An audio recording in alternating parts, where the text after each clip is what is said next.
പിതാവും പുത്രനും പരിശുദ്ധാത്മാവുമായ ത്രിയേക ദൈവത്തിൻ്റെ തിരുനാമത്തിന് എന്നേക്കും മഹത്വമുണ്ടായിരിക്കട്ടെ. ആമേൻ. കർത്താവിനാൽ ഏറ്റവും അനുഗ്രഹിക്കപ്പെട്ട പ്രിയ സഹോദരങ്ങളെ, ഇന്ന് നമ്മൾ ധ്യാന പഠന വിഷയമാക്കുന്നത് വിശുദ്ധ യോഹന്നാൻ ശ്ലീഹ എഴുതിയ സുവിശേഷം 20-ാം അധ്യായം. ഈ അധ്യായത്തിൽ 3 പ്രധാന സംഭവങ്ങളാണ് വിവരിക്കുന്നത്. ഒന്ന്, മറിയം അതിരാവിലെ യേശുവിൻ്റെ കല്ലറയിലേക്ക് പോകുന്നതും ഉത്ഥിതനായ കർത്താവ് അവൾക്ക് പ്രത്യക്ഷപ്പെടുന്നതും. 20-ാം അധ്യായം 1 മുതൽ 18 വരെയുള്ള വാക്യങ്ങൾ. 2, യഹൂദരെ ഭയന്ന് കതകടച്ചിരുന്ന ശിഷ്യർക്ക് ഉത്ഥിതനായ കർത്താവ് പ്രത്യക്ഷപ്പെടുന്നത്. 20-ാം അധ്യായം 19 മുതൽ 23 വരെയുള്ള വാക്യങ്ങൾ. 3, തോമസിന്റെ പരിഭവം തീർക്കാൻ യേശു തോമസും കൂടെയുള്ളപ്പോൾ ശിഷ്യർക്ക് വീണ്ടും പ്രത്യക്ഷപ്പെടുന്നതും തോമസിന്റെ വിശ്വാസ പ്രഖ്യാപനവും. 20-ാം അധ്യായം 24 മുതൽ 29 വരെയുള്ള വാക്യങ്ങൾ. 30 മുതൽ 31 വരെയുള്ള വാക്യങ്ങൾ യോഹന്നാൻ ശ്ലീഹ എഴുതിയ സുവിശേഷത്തിന്റെ ഉപസംഹാരമാണ്. ആദ്യം നമുക്ക് യേശു മറിയത്തിന് പ്രത്യക്ഷപ്പെടുന്ന സംഭവം ധ്യാന വിഷയമാക്കാം. ആഴ്ചയുടെ 1-ാം ദിവസം അതിരാവിലെ ഇരുട്ടായിരിക്കുമ്പോൾ തന്നെ മഗ്ദലന മറിയം ശവകുടീരത്തിന്റെ സമീപത്തേക്ക് വന്നു. ശവകുടീരത്തിന്റെ കല്ല് മാറ്റപ്പെട്ടിരിക്കുന്നതായി അവൾ കണ്ടു. അവൾ ഉടനെ ഓടി ശിമയോൻ പത്രോസിന്റെയും യേശു സ്നേഹിച്ചിരുന്ന മറ്റേ ശിഷ്യന്റെയും അടുത്തെത്തി പറഞ്ഞു, കർത്താവിനെ അവർ കല്ലറയിൽ നിന്ന് മാറ്റിയിരിക്കുന്നു. എന്നാൽ അവനെ അവർ എവിടെ വെച്ചുവെന്ന് ഞങ്ങൾക്കറിഞ്ഞുകൂടാ എന്ന് പറയുന്നതിൽ നിന്ന് അതിരാവിലെ കല്ലറയിൽ പോകാൻ മറിയത്തോടൊപ്പം വേറെ സ്ത്രീകൾ ഉണ്ടായിരുന്നു എന്ന് വ്യക്തം. സമാന്തര സുവിശേഷങ്ങളും ഇത് സാക്ഷിക്കുന്നു. മറിയത്തിന്റെ വാക്കുകൾ കേട്ട് പത്രോസ് ഉടനെ മറ്റേ ശിഷ്യനോട് കൂടെ കല്ലറയുടെ അടുത്തേക്ക് പോയി. അവർ ഇരുവരും ഒരുമിച്ച് ഓടി. എന്നാൽ മറ്റേ ശിഷ്യൻ പത്രോസിനേക്കാൾ കൂടുതൽ വേഗം ഓടി ആദ്യം കല്ലറയുടെ അടുത്തെത്തി. കുനിഞ്ഞു നോക്കിയപ്പോൾ കച്ച കിടക്കുന്നത് അവൻ കണ്ടു. എങ്കിലും അവൻ അകത്ത് പ്രവേശിച്ചില്ല. അവന്റെ പിന്നാലെ വന്ന ശിമയോൻ പത്രോസ് കല്ലറയിൽ പ്രവേശിച്ചു. കച്ച അവിടെ കിടക്കുന്നതും തലയിൽ കെട്ടിയിരുന്ന തൂവാല കച്ചയോടുകൂടെ അല്ലാതെ തനിച്ചൊരിടത്ത് ചുരുട്ടി വച്ചിരിക്കുന്നതും അവൻ കണ്ടു. അപ്പോൾ കല്ലറയുടെ സമീപത്ത് ആദ്യമെത്തിയ മറ്റേ ശിഷ്യനും അകത്ത് പ്രവേശിച്ച് കണ്ടു വിശ്വസിച്ചു. അവൻ മരിച്ചവരിൽ നിന്ന് ഉയർത്തെഴുന്നേൽക്കേണ്ടിയിരിക്കുന്നു എന്ന തിരുവെഴുത്ത് അവർ അതുവരെ മനസ്സിലാക്കിയിരുന്നില്ല. അനന്തരം ശിഷ്യന്മാർ മടങ്ങിപ്പോയി. ഇവിടെ മറ്റേ ശിഷ്യൻ എന്ന് പറഞ്ഞിരിക്കുന്നത് യോഹന്നാൻ ശ്ലീഹായെയാണ്. യോഹന്നാൻ ആദ്യം കല്ലറയുടെ അടുത്തെത്തിയെങ്കിലും പത്രോസ് കല്ലറയിൽ പ്രവേശിച്ചതിന് ശേഷമാണ് യോഹന്നാൻ പ്രവേശിച്ചത്.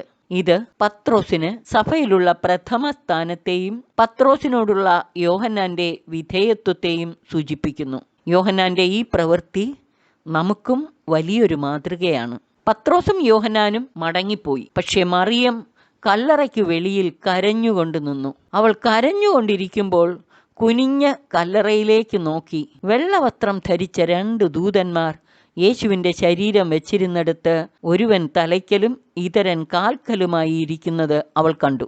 അവർ അവളോട് ചോദിച്ചു, സ്ത്രീയെ, എന്തിനാണ് നീ കരയുന്നത്? അവൾ പറഞ്ഞു, എന്റെ കർത്താവിനെ അവർ എടുത്തുകൊണ്ടുപോയി. അവർ അവനെ എവിടെയാണ് വെച്ചിരിക്കുന്നത് എന്ന് എനിക്കറിഞ്ഞുകൂടാ. ഇത് പറഞ്ഞിട്ട് പുറകോട്ട് തിരിഞ്ഞപ്പോൾ യേശു നിൽക്കുന്നത് അവൾ കണ്ടു. എന്നാൽ അത് യേശുവാണെന്ന് അവൾക്ക് മനസ്സിലായില്ല. യേശു അവളോട് ചോദിച്ചു, സ്ത്രീയെ, എന്തിനാണ് നീ കരയുന്നത്? നീ ആരെയാണ് അന്വേഷിക്കുന്നത്? അത് തോട്ടക്കാരനാണെന്ന് വിചാരിച്ച് അവൾ പറഞ്ഞു, പ്രഭോ, അങ്ങ് അവനെ എടുത്തുകൊണ്ട് പോയെങ്കിൽ എവിടെ വെച്ചു എന്ന് എന്നോട് പറയുക, ഞാൻ അവനെ എടുത്തുകൊണ്ട് പൊയ്ക്കൊള്ളാം. മറിയത്തിന് യേശുവിനോടുണ്ടായിരുന്ന വ്യക്തിപരമായ സ്നേഹം അഥവാ പേഴ്സണൽ ഇൻറ്റിമസി വ്യക്തമാക്കുന്ന 3 കാര്യങ്ങളുണ്ട് ഇവിടെ. 1, അതിരാവിലെ ഇരുട്ടായിരിക്കുമ്പോൾ തന്നെ യേശുവിനെ കാണാനായി കല്ലറയിലേക്ക് പോയത്. 2, അമ്മയെ കാണാതെ കരയുന്ന കുഞ്ഞിന്റെ വ്യാകുലതയോടെ മറിയം യേശുവിന്റെ തിരുശരീരം കാണാനായി കല്ലറയ്ക്ക് വെളിയിൽ കരഞ്ഞുകൊണ്ട് നിന്നത്. 3, എന്റെ കർത്താവിനെ അവർ എടുത്തുകൊണ്ടുപോയി. അവർ അവനെ എവിടെയാണ് വെച്ചിരിക്കുന്നത് എന്ന് എനിക്കറിഞ്ഞുകൂടാ. അങ്ങ് അവനെ എടുത്തുകൊണ്ട് പോയെങ്കിൽ എവിടെ വെച്ചു എന്ന് എന്നോട് പറയുക, ഞാൻ അവനെ എടുത്തുകൊണ്ട് പൊയ്ക്കൊള്ളാം. പ്രിയമുള്ളവരെ, മറിയത്തിന്റെ യേശുവിനോടുള്ള ആഴമായ സ്നേഹമല്ലേ ഈ വാക്കുകൾ വ്യക്തമാക്കുന്നത്? യേശു അവളെ വിളിച്ചു. മറിയം. അവൾ തിരിഞ്ഞ് ഗുരു എന്നർത്ഥമുള്ള റബ്ബോനി എന്ന് എബ്രായ ഭാഷയിൽ വിളിച്ചു. മറിയത്തിന് ലഭിച്ച ഈ സൗഭാഗ്യം എത്ര വലുതാണ്! കർത്താവിൻ്റെ തിരുശരീരം ഒന്ന് കാണാനേ അവൾ ആഗ്രഹിച്ചുള്ളൂ. അവളുടെ പ്രതീക്ഷയ്ക്കപ്പുറത്ത് അവളെ പേരു ചൊല്ലി വിളിച്ചുകൊണ്ട് ഉദ്ധിതനായ കർത്താവ് അവൾക്ക് പ്രത്യക്ഷപ്പെട്ടു. അവൾ യേശുവിനെ കുമ്പിട്ട് ആരാധിച്ച് വിട്ടുമാറാതെ നിന്നതുകൊണ്ടാകാം യേശു പറഞ്ഞു, നീ എന്നെ തടഞ്ഞു നിർത്താതിരിക്കുക. എന്തെന്നാൽ ഞാൻ പിതാവിൻ്റെ അടുത്തേക്ക് ഇതുവരെയും കയറിയിട്ടില്ല. നീ എൻ്റെ സഹോദരന്മാരുടെ അടുത്ത് ചെന്ന് അവരോട്, ഞാൻ എൻ്റെ പിതാവിൻ്റെയും നിങ്ങളുടെ പിതാവിൻ്റെയും എൻ്റെ ദൈവത്തിൻ്റെയും നിങ്ങളുടെ ദൈവത്തിൻ്റെയും അടുത്തേക്ക് ആരോഹണം ചെയ്യുന്നു എന്ന് പറയുക. കർത്താവിൻ്റെ പ്രത്യക്ഷീകരണ അനുഭവത്തിൻ്റെ ആനന്ദത്തിൽ ലയിച്ചിരിക്കുന്നതിനേക്കാൾ ഈ ക്രിസ്താനുഭവം പങ്കുവയ്ക്കുകയാണ് വേണ്ടതെന്ന് യേശുവിൻ്റെ ഈ വാക്കുകൾ വ്യക്തമാക്കുന്നു. മറിയം ചെന്ന്, ഞാൻ കർത്താവിനെ കണ്ടു എന്നും അവൻ ഇക്കാര്യങ്ങൾ തന്നോട് പറഞ്ഞു എന്നും ശിഷ്യന്മാരെ അറിയിച്ചു. അപ്പസ്തോലന്മാരുടെ പക്കലേക്ക് അയക്കപ്പെട്ട അപ്പസ്തോലയാണ് മറിയം. യോഹന്നാൻ 12:1 മുതലുള്ള വാക്യങ്ങളുടെ വെളിച്ചത്തിൽ ചിന്തിക്കുമ്പോൾ ബഥനിയിലെ ലാസറിൻ്റെയും മർത്തയുടെയും സഹോദരിയായ മറിയത്തിനാണ് ഈ ദർശന ഭാഗ്യം സിദ്ധിച്ചത്. 2. ഉത്ഥിതനായ കർത്താവ് ശിഷ്യന്മാർക്ക് പ്രത്യക്ഷപ്പെടുന്ന സംഭവം. 20:19 മുതൽ 23 വരെയുള്ള വാക്യങ്ങൾ.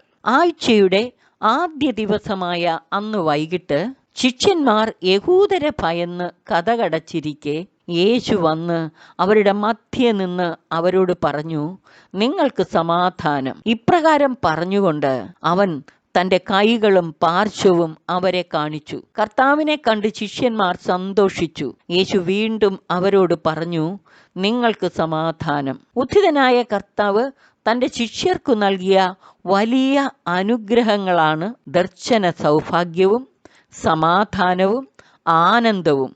ഇവയുടെ എല്ലാം ഉറവിടമായ പരിശുദ്ധാത്മാവും. പിതാവ് എന്നെ അയച്ചതുപോലെ ഞാനും നിങ്ങളെ അയക്കുന്നു എന്ന് പറഞ്ഞിട്ട് അവരുടെ മേൽ നിശ്വസിച്ചുകൊണ്ട് യേശു അവരോട് അരുളി ചെയ്തു, നിങ്ങൾ പരിശുദ്ധാത്മാവിനെ സ്വീകരിക്കുവിൻ. നിങ്ങൾ ആരുടെ പാപങ്ങൾ ക്ഷമിക്കുന്നുവോ അവരോട് ക്ഷമിക്കപ്പെട്ടിരിക്കും. നിങ്ങൾ ആരുടെ പാപങ്ങൾ ബന്ധിക്കുന്നുവോ അവ ബന്ധിക്കപ്പെട്ടിരിക്കും. ഇവിടെ പിതാവ് എന്നെ അയച്ചതുപോലെ ഞാനും നിങ്ങളെ അയക്കുന്നു എന്ന് പറയുന്നിടത്ത് ഉപയോഗിച്ചിരിക്കുന്ന ഗ്രീക്ക് പദങ്ങൾ വലിയൊരു സന്ദേശം നമുക്ക് നൽകുന്നു. പിതാവ് പുത്രനെ അയച്ചതിന് ഉപയോഗിച്ചിരിക്കുന്ന പദം അപ്പസ്തോലൈൻ എന്നാണ്. അതിൻ്റെ അർത്ഥം ഒരു പ്രത്യേക ദൗത്യത്തിനായി പിതാവ് പുത്രനെ അധികാരത്തോടുകൂടെ അയച്ചു എന്നാണ്.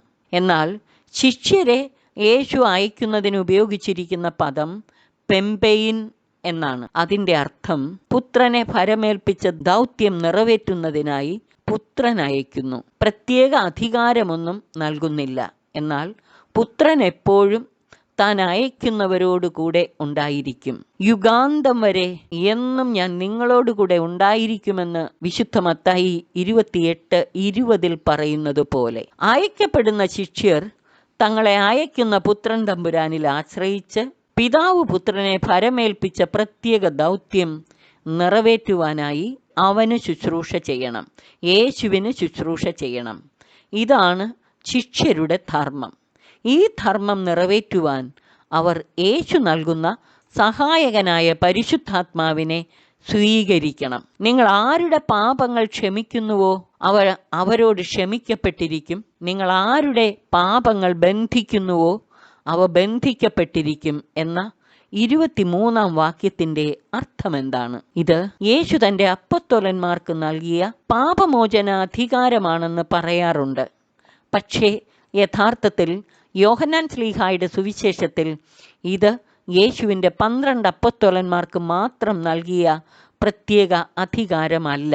ക്രിസ്തു ശിഷ്യരുടെ എല്ലാം ധർമ്മമാണിത്. കാരണം യോഹന്നാൻ്റെ സുവിശേഷത്തിൽ പാപമെന്നത് അടിസ്ഥാനപരമായും യേശുവിൽ വിശ്വസിക്കാത്തതാണ്. എല്ലാ പാപങ്ങൾക്കും അടിസ്ഥാന കാരണം യേശുവിലുള്ള അവിശ്വാസമാണ്.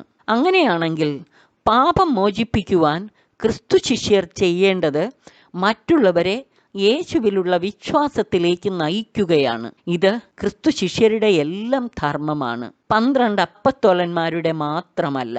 നാം ആരെയെല്ലാം യേശുവിലുള്ള വിശ്വാസത്തിലേക്ക് നയിക്കുന്നുവോ അവരുടെ എല്ലാം പാപം മോചിക്കപ്പെടുന്നു. ഇത് ക്രിസ്തു ശിഷ്യരുടെ എല്ലാം പൊതുവായ ധർമ്മമാണെന്ന് ചിന്തിക്കാൻ മറ്റൊരു കാരണം കൂടെയുണ്ട്. യഹൂദരെ ഭയന്ന് കതകടച്ചിരുന്ന ശിഷ്യഗണത്തിൽ അപ്പസ്തോലന്മാർ മാത്രമായിരിക്കാൻ സാധ്യതയില്ല, മറ്റു ശിഷ്യരും ഉണ്ടായിരുന്നു കാണും. യേശു അവർക്ക് പരിശുദ്ധാത്മാവിനെ നൽകിയത് അപ്പസ്തോലന്മാരെ മാത്രം മാറ്റി നിർത്തിയിട്ടല്ല. ശിഷ്യഗണത്തിന്റെ മേൽ നിശ്വസിച്ചുകൊണ്ട് പരിശുദ്ധാത്മാവിനെ സ്വീകരിക്കുവിൻ എന്ന് യേശു പറയുകയായിരുന്നു. അതിനാൽ പരിശുദ്ധാത്മാവിനാൽ ശക്തി പ്രാപിച്ച് വിശ്വാസത്തിൽ ഉറച്ചുകൊണ്ട് അനേകരെ വിശ്വാസത്തിലേക്ക് ആനയിച്ച് അവിശ്വാസമെന്ന അടിസ്ഥാനപരമായ പാപത്തിൽ നിന്ന് അവരെ മോചിപ്പിക്കുക എന്നത് ക്രിസ്തു ശിഷ്യരുടെ എല്ലാം ധർമ്മമാണ്. മൂന്നാമത്തെ സംഭവം യേശു തോമസും കൂടെയുള്ളപ്പോൾ പ്രത്യക്ഷപ്പെടുന്നതും തോമസിൻ്റെ വിശ്വാസ പ്രഖ്യാപനവും. 20-ാം അധ്യായം 24 മുതൽ 29 വരെയുള്ള വാക്യങ്ങൾ. 12 അപ്പസ്തോലന്മാരിൽ ഒരുവനായ തോമസ് യേശു വന്നപ്പോൾ അവരോടുകൂടെ ഉണ്ടായിരുന്നില്ല. അതുകൊണ്ട് മറ്റു ശിഷ്യന്മാർ അവനോട് പറഞ്ഞു, ഞങ്ങൾ കർത്താവിനെ കണ്ടു. എന്നാൽ തോമസ് പറഞ്ഞു, അവൻ്റെ കൈകളിൽ ആണികളുടെ പഴുതുകൾ ഞാൻ കാണുകയും അവയിൽ എൻ്റെ വിരലിടുകയും അവൻ്റെ പാർശ്വത്തിൽ എൻ്റെ കൈ വയ്ക്കുകയും ചെയ്തല്ലാതെ ഞാൻ വിശ്വസിക്കുകയില്ല. ഇത് നമുക്ക് തോമസിൻ്റെ അവിശ്വാസമായി പരിഗണിക്കാനാവില്ല. താൻ ഇല്ലാത്തപ്പോൾ യേശു പ്രത്യക്ഷപ്പെട്ടതിലുള്ള തോമസിൻ്റെ പരിഭവവും കുണ്ഠിത ഭാവവുമാണ് ഈ വാക്കുകളിൽ പ്രകടമാകുന്നത്. അതുകൊണ്ട് തന്നെയാണ് 8 ദിവസങ്ങൾക്ക് ശേഷം തോമസും ശിഷ്യരോട് കൂടെ ഉണ്ടായിരുന്നപ്പോൾ യേശു വീണ്ടും അവർക്ക് പ്രത്യക്ഷപ്പെട്ടത്. വാതിലുകൾ അടച്ചിരുന്നു. യേശു വന്ന് അവരുടെ മധ്യത്തിൽ നിന്നുകൊണ്ട് പറഞ്ഞു, നിങ്ങൾക്ക് സമാധാനം. അവൻ തോമസിനോട് പറഞ്ഞു, നിന്റെ വിരൽ ഇവിടെ കൊണ്ടുവരിക, എൻ്റെ കൈകൾ കാണുക, നിന്റെ കൈ നീട്ടി എൻ്റെ പാർശ്വത്തിൽ വയ്ക്കുക. അവിശ്വാസിയാകാതെ വിശ്വാസിയായിരിക്കുക. തോമസിന്റെ ഉടനടിയുള്ള വിശ്വാസ പ്രഖ്യാപനം ശ്രദ്ധിക്കുക. തോമസ് പറഞ്ഞു, എൻ്റെ കർത്താവേ, എൻ്റെ ദൈവമേ. അതായത് തോമസ് യേശുവിനെ കർത്താവും ദൈവവുമായി വിശ്വസിച്ചേറ്റു പറയുകയാണ്. യേശു അവനോട് പറഞ്ഞു, നീ എന്നെ കണ്ടതുകൊണ്ട് വിശ്വസിച്ചു, കാണാതെ തന്നെ വിശ്വസിക്കുന്നവർ ഭാഗ്യവാന്മാർ. അതായത് യേശു തോമസിനെ നേരിട്ട് കണ്ടും കേട്ടുമുള്ള വിശ്വാസത്തിൻ്റെ തലത്തിൽ നിന്ന് കാണാതെ വിശ്വസിക്കുക എന്ന വിശ്വാസത്തിൻ്റെ ഒരു ഉയർന്ന തലത്തിലേക്ക് ക്ഷണിക്കുകയാണ്. മറിയത്തിനും ശിഷ്യന്മാർക്കും തോമസിനും ലഭിച്ച സൗഭാഗ്യം എത്ര വലുതാണെന്ന് ചിന്തിക്കുക.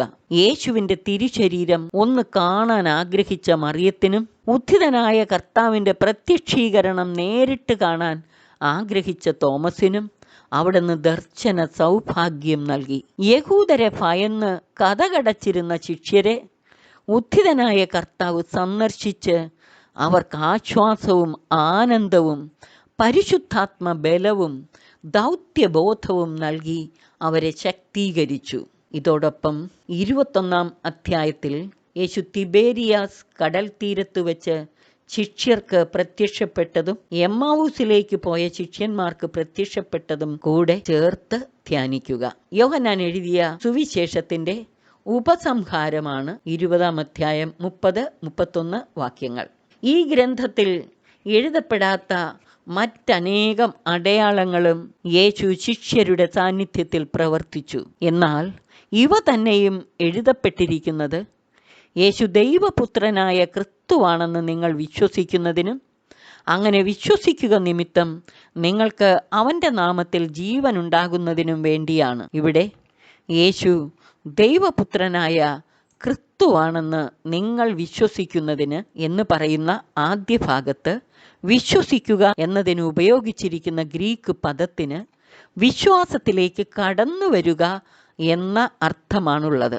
എന്നാൽ വിശ്വസിക്കുക നിമിത്തം നിങ്ങൾക്ക് അവൻ്റെ നാമത്തിൽ ജീവൻ ഉണ്ടാകുന്നതിനും വേണ്ടി എന്ന രണ്ടാം ഭാഗത്ത് ഉപയോഗിച്ചിരിക്കുന്ന വിശ്വാസത്തിൽ ഉപയോഗിച്ചിരിക്കുന്ന പദത്തിന് വിശ്വാസത്തിൽ ഉറച്ചു നിന്ന് സ്ഥിരതയോടെ വളരുക എന്ന അർത്ഥമാണുള്ളത്.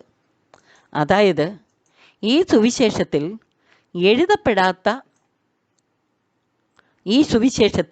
എഴുതപ്പെട്ടിട്ടുള്ള അടയാളങ്ങൾ രേഖപ്പെടുത്തിയിരിക്കുന്നത് യേശു ദൈവപുത്രനായ ക്രിസ്തുവാണെന്ന വിശ്വാസത്തിലേക്ക് കടന്നു വരികയും ആ വിശ്വാസത്തിൽ നിലനിൽക്കുകയും വളരുകയും ചെയ്യുക വഴി നിത്യജീവൻ ഉണ്ടാകുന്നതിനും വേണ്ടിയാണ്. വിശ്വാസത്തിൻ്റെ ആദ്യ പടിയിലേക്ക് കടന്നു വന്നതുകൊണ്ട് മാത്രം നിത്യജീവൻ്റെ അവകാശികളാകാൻ സാധിക്കില്ല.